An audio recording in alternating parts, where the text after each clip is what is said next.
Tila hindi nga napigilan ni Vilma Santos ang emosyon matapos nga nitong malaman na wala na ang matalik na kaibigan na si Miss Nora Honor. Ayon sa balita, halos mawalan nga daw ng malay si Vilma nang makita nito sa huling pagkakataon ang malapit na kaibigan at talaga daw na hindi nito matanggap dahil nagkausap pa daw sila nitong nakaraang araw. Samantala, pinatunayan naman ni Vilma kung gaano kabuti ang puso ni Nora matapos nitong ibahagi ang Noong video may ito. kaibigan po ako na nasa miyembro ho ng Iglesia ni Manalo,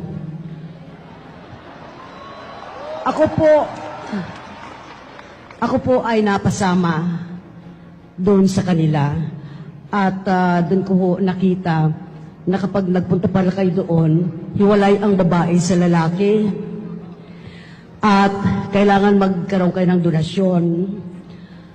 At inantok ko ako sa totoo lamang nung pumunta po ako. At noong pumunta naman po ako dito at sinama po ako ng aking kaibigan, yung aking anak na si Joel, hindi ko po malaman yung aking pakiramdam sapagkat una pa lamang po ay nakita ko yung samahan po ninyo, yung respeto kasi pag sinabi mong respeto, andun na lahat eh. Andun na yung pagmamahal, andun na lahat yun. At dito ko lamang po nakita yun, yung respeto ng bawat isa. Kaya ko po ito sinasabi sa inyo dahilan sa, hindi naman po ako, ilang beses na rin po naman akong napunta at nakinig sa mga salita ng Diyos at nakikinig po ako bago matulog kay Brother Eli.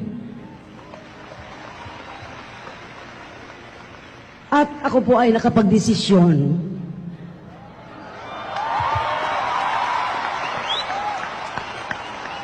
Ayaw nga pong maniwala sa akin si Joel, pero sabi ko, anak, buo sa aking puso na ako'y aalib na po sa inyong lahat.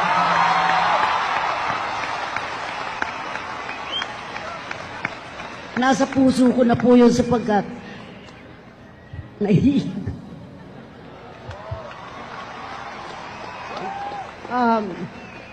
sa totoo lamang po, dito ko lang po talaga naramdaman ng pagmamahal. At kuluubin po ng Diyos na matuloy sa susunod na linggo, ito po ay hinihintay ko. At asahan niyo po na makakasama niyo po talaga ako lagi at lagi tayo magkikita. Nasa puso ko na po yun. Marami pa po akong dapat sabihin. Kaya lang, alam niyo na po, basta nanggaling mo sa puso at isipan, yun lamang po ang ipagmamalaki ko sa inyong lahat. Talagang desidido na po ako. Isa pa po, ang hindi ko lang nagustuhan kasi sa Katoliko, ang mga pari po, hindi rin po ako nagsisimba. Ang mga pari po kasi, nung unang mga nagpupunta ako sa simbahan, kapag nakikita po ako, ang sermon nila, pag nakita ko Nora Honor, nawawala na ho nung sermon na totoo para sa mga tao na dapat sabihin. At saka kung bakit kinakailangan ang mga pare ay sumali sa dapat salihan.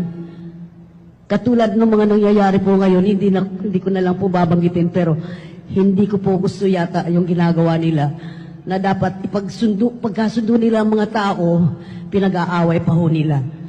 Yun lamang po. Kaya ako po ay totoong nagdesisyon na